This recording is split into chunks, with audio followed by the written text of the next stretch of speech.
Hi friends, ಎಲ್ಲರೂ ಹೇಗಿದ್ದೀರಾ? ಎಲ್ಲರೂ ಚೆನ್ನಾಗಿದ್ದೀರಾ ಅಂತ ಅಂದ್ಕೊಂಡಿದ್ದೀನಿ. ವೆಲ್ಕಮ್ ಟು ಅನುಪಮ ಪುಟ್ಟ ಪ್ರಪಂಚ. ಇವತ್ತು ನಾನು ಮಸಾಲೆ ಚಿತ್ರಾನ್ನ ಮಾಡಿ ತೋರಿಸ್ತಾ ಇದ್ದೀನಿ. ಆಲ್ರೆಡಿ ನಾನು ಲೆಮನ್ ರೈಸ್ನ ಮಾಡಿ ತೋರಿಸಿದ್ದೆ. ಇವಾಗ ಮಸಾಲೆ ಎಲ್ಲ ಬಳಸಿ ನಾನು ಚಿತ್ರಾನ್ನ ಹೇಗೆ ಮಾಡೋದು ಅನ್ನೋದನ್ನು ತಿಳಿಸ್ತಾ ಇದ್ದೀನಿ. ತುಂಬ ರುಚಿಯಾಗಿರುತ್ತೆ. ನೀವೊಂದ್ಸಲ ಟ್ರೈ ಮಾಡಿ ನೋಡಿ. ಬನ್ನಿ ಇವಾಗ ಹೇಗೆ ಮಾಡೋದು ಅಂತ ನೋಡೋಣ.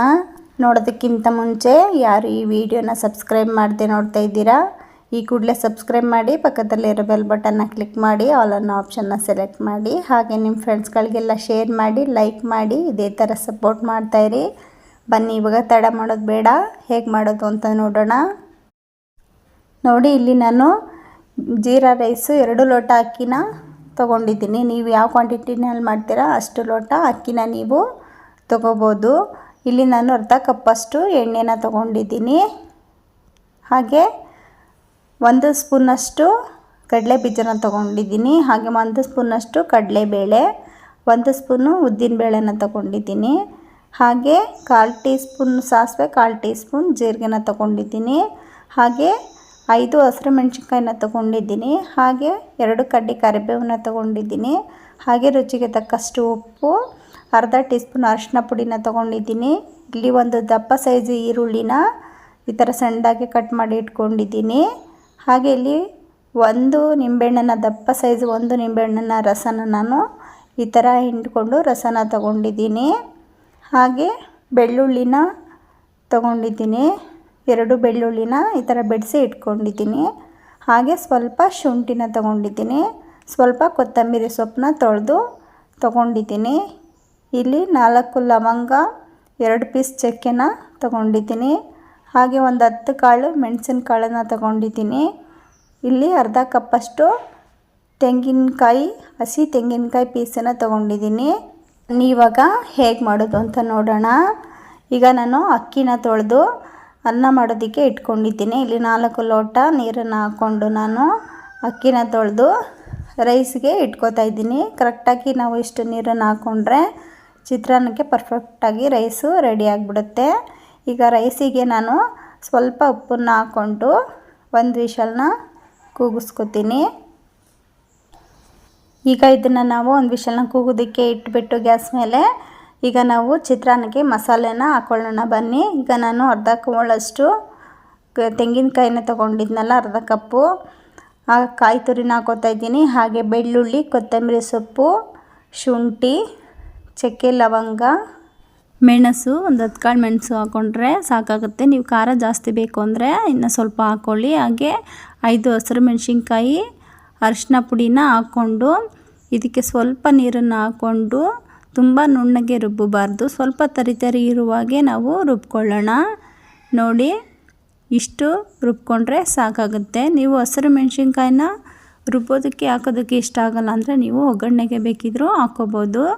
ರುಬ್ಬೋದಕ್ಕೆ ಹಾಕೊಂಡ್ರೆ ತುಂಬ ಚೆನ್ನಾಗಿರುತ್ತೆ.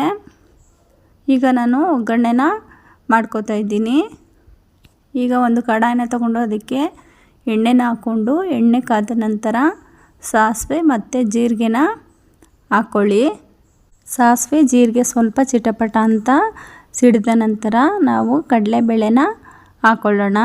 ಈ ಥರ ಕಡಲೆಬೇಳೆ, ಹಾಗೆ ಉದ್ದಿನಬೇಳೆ, ಕಡಲೆ ಬೀಜ ಇವು 3 ಹಾಕ್ಕೊಳ್ಳಿ.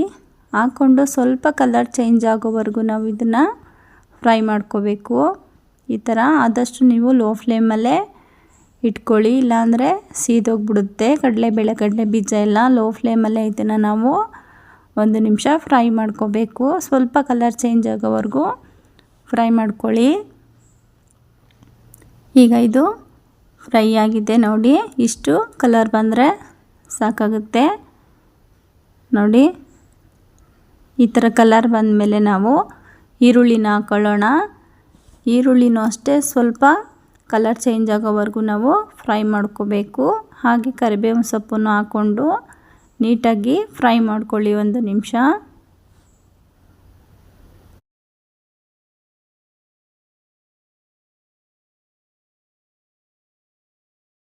ನೋಡಿ, ಈರುಳ್ಳಿ ಎಲ್ಲ ಫ್ರೈ ಆಗಿದೆ. ಇಷ್ಟು ಫ್ರೈ ಆದರೆ ಸಾಕಾಗುತ್ತೆ. 1 ನಿಮಿಷ ನೀವು ಮೀಡಿಯಮ್ ಫ್ಲೇಮಲ್ಲಿ ಈರುಳ್ಳಿನ ಫ್ರೈ ಮಾಡ್ಕೊಳ್ಳಿ. ತುಂಬ ಸಾಫ್ಟಾಗಿ ಫ್ರೈ ಮಾಡ್ಕೋಬೇಡಿ. ಈಗ ಈರುಳ್ಳಿ ಫ್ರೈ ಆದ ನಂತರ ನಾವು ರುಬ್ಬಿರೋ ಮಸಾಲೆನ ಹಾಕ್ಕೊಳ್ಳೋಣ. ಈ ಥರ ನೋಡಿ ಎಲ್ಲ ರುಬ್ಬಿರೋ ಮಸಾಲೆನ ಹಾಕ್ಕೊಳ್ಳಿ. ಹಾಗೆ ಜಾಡಲ್ಲಿರೋ ಮಸಾಲೆಗೆಲ್ಲ ನೀವು ಒಂದು ಅರ್ಧ ಗ್ಲಾಸಷ್ಟು ನೀರನ್ನು ಹಾಕ್ಕೊಂಡು ಆ ಮಸಾಲೆನ ಹಾಕ್ಕೊಳ್ಳೋಣ. ನೋಡಿ ಈ ಥರ ಎಲ್ಲ ನೀಟಾಗಿ ಮಸಾಲೆನ ಹಾಕ್ಕೊಳ್ಳಿ. ಮಸಾಲೆ ಎಲ್ಲ ಹಾಕ್ಕೊಂಡ್ಮೇಲೆ ನಾವು ಸ್ವಲ್ಪ ರುಚಿಗೆ ಎಷ್ಟು ಬೇಕೋ ಅಷ್ಟು ಉಪ್ಪನ್ನು ಹಾಕ್ಕೊಂಡು ನಾವು ನೀಟಾಗಿ ಮಿಕ್ಸ್ ಮಾಡ್ಕೊಳ್ಳೋಣ. ಒಗ್ಗರಣೆಗೆ ಎಲ್ಲ ನೀಟಾಗಿ ಮಸಾಲೆ ಮಿಕ್ಸ್ ಆಗೋವರೆಗೂ ಮಿಕ್ಸ್ ಮಾಡ್ಕೊಳ್ಳಿ 1 ನಿಮಿಷ. ನೋಡಿ ಈ ಥರ ನೀಟಾಗಿ ಮಿಕ್ಸ್ ಮಾಡಿಕೊಂಡು ಇದನ್ನು ನಾವು ಲೋ ಫ್ಲೇಮಲ್ಲಿ 10 ನಿಮಿಷ ಕುದಿಸ್ಕೊಳ್ಳೋಣ. ನೋಡಿ ನಾನು 5 ನಿಮಿಷ ಕುದಿಸ್ಕೊಂಡಿದ್ದೀನಿ. ಇಷ್ಟು ಕುದೀತಾ ಇದೆ. ಇದನ್ನು ನಾವು ಇನ್ನೂ 5 ನಿಮಿಷ ಕುದಿಸ್ಕೊಳ್ಳೋಣ. ಮಧ್ಯೆ ಮತ್ತೆ ಈ ಥರ ಕ್ಯಾಪ್ ತೆಗೆದು ನೀವು ಫ್ರೈ ಮಾಡ್ಕೊಳ್ಳಿ, ಇಲ್ಲಾಂದರೆ ತಳ ಹಿಡಿದು ಬಿಡುತ್ತೆ. ನೋಡಿ ನಾನು ಪುನಃ 5 ನಿಮಿಷ ಇದನ್ನು ಕುದಿಸ್ಕೊಂಡಿದ್ದೀನಿ. ಈಗ ಪರ್ಫೆಕ್ಟಾಗಿ ರೆಡಿಯಾಗಿದೆ. ಇಷ್ಟು ನೀರೆಲ್ಲ ಫುಲ್ಲು ಸುಂಡೋಗೋ ಹಾಗೆ ನೀಟಾಗಿ ಇದನ್ನು ನಾವು ಫ್ರೈ ಮಾಡ್ಕೋಬೇಕು. ಆದಷ್ಟು ನೀವು ಲೋ ಫ್ಲೇಮಲ್ಲೇ ನೀವು ಇದನ್ನು ಫ್ರೈ ಮಾಡ್ಕೊಳ್ಳೋದ್ರಿಂದ ಗೊಜ್ಜು ತುಂಬ ರುಚಿಯಾಗಿ ಬರುತ್ತೆ.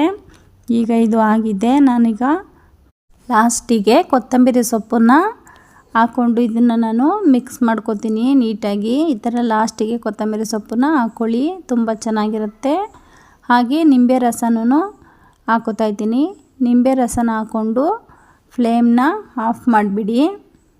ಫ್ಲೇಮ್ನ ಆಫ್ ಮಾಡಿಬಿಟ್ಟು ನಾವು ನೀಟಾಗಿ ನಿಂಬೆ ರಸ ಹಾಗೂ ಕೊತ್ತಂಬರಿ ಸೊಪ್ಪೆಲ್ಲ ಮಿಕ್ಸ್ ಆಗುವಾಗೆ ನೀಟಾಗಿ ಮಿಕ್ಸ್ ಮಾಡ್ಕೋಬೇಕು.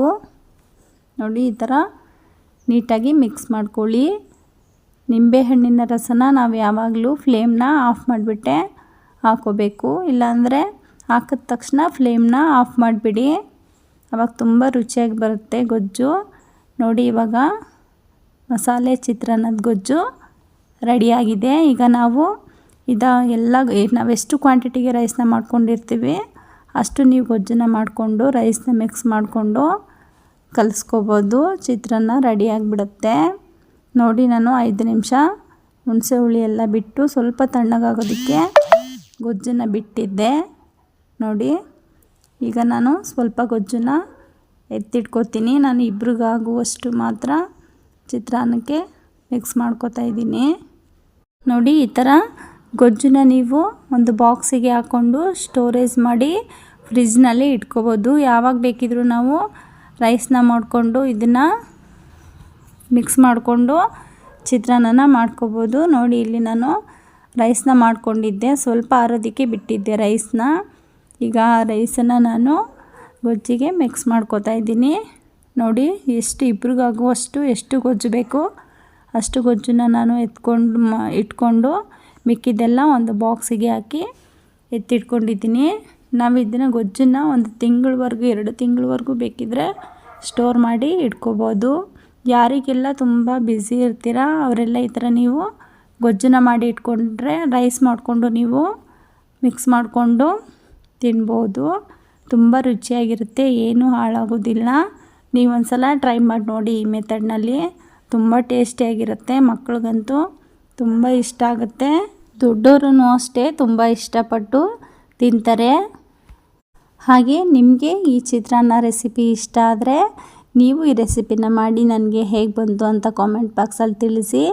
ಹಾಗೆ ಪ್ಲೀಸ್ ಸಬ್ಸ್ಕ್ರೈಬ್ ಮಾಡೋದನ್ನು ಮಾತ್ರ ಮರಿಬೇಡಿ. ಯಾರೆಲ್ಲ ಈ ವಿಡಿಯೋನ ಸಬ್ಸ್ಕ್ರೈಬ್ ಮಾಡದೆ ನೋಡ್ತಾ ಇದ್ದೀರಾ ಈ ಕೂಡಲೇ ಸಬ್ಸ್ಕ್ರೈಬ್ ಮಾಡಿ, ಪಕ್ಕದಲ್ಲಿರೋ ಬೆಲ್ ಬಟನ್ನ ಕ್ಲಿಕ್ ಮಾಡಿ, ಆಲ್ ಅನ್ನೋ ಆಪ್ಷನ್ನ ಸೆಲೆಕ್ಟ್ ಮಾಡಿ. ಹಾಗೆ ನಿಮ್ಮ ಫ್ರೆಂಡ್ಸ್ಗಳಿಗೆಲ್ಲ ಶೇರ್ ಮಾಡಿ, ಲೈಕ್ ಮಾಡಿ.